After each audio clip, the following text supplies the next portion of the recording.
بسم اللہ الرحمن الرحیم۔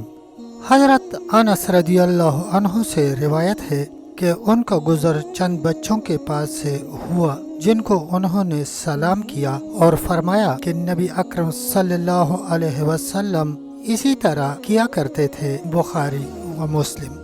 حضرت ایاز بن حمار رضی اللہ عنہ سے روایت ہے کہ رسول اللہ صلی اللہ علیہ وسلم نے فرمایا کہ اللہ تعالیٰ میری طرف وہی فرمائی کہ تم تواضع یعنی عاجزی و انکساری اختیار کرو، یہاں تک کہ تم میں سے کوئی بھی دوسرے پر فخر نہ کرے نہ دوسرے پر زیادتی کرے، مسلم۔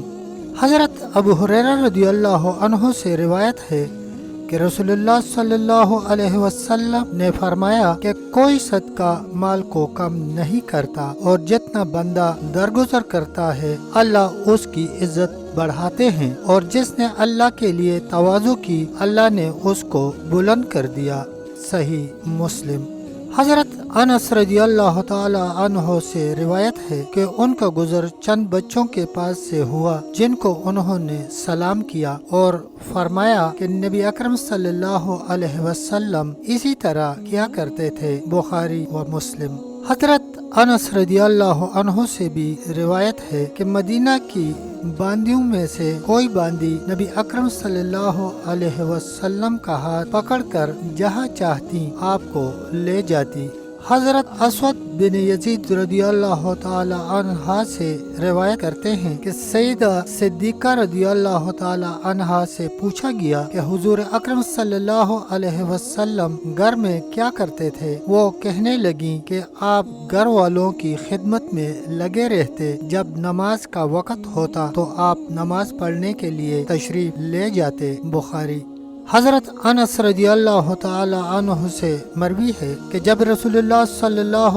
علیہ وسلم کھانا تناول فرماتے تو اپنی تینوں انگلیاں چاٹ لیتے۔ حضرت انس کہتے ہیں کہ آپ صلی اللہ علیہ وسلم نے فرمایا، جب تم میں سے کسی کا لقمہ گر پڑے تو اس سے وہ مٹی دور کر کے اس کو کھا لے اور اس کو شیطان کے لیے نہ چھوڑے، اور ہمیں حکم فرمایا کہ ہم پیالے کو چاٹ لیا کریں۔ ارشاد فرمایا، تم نہیں جانتے ہو کہ تمہارے کون سے کھانے میں برکت ہے، صحیح مسلم۔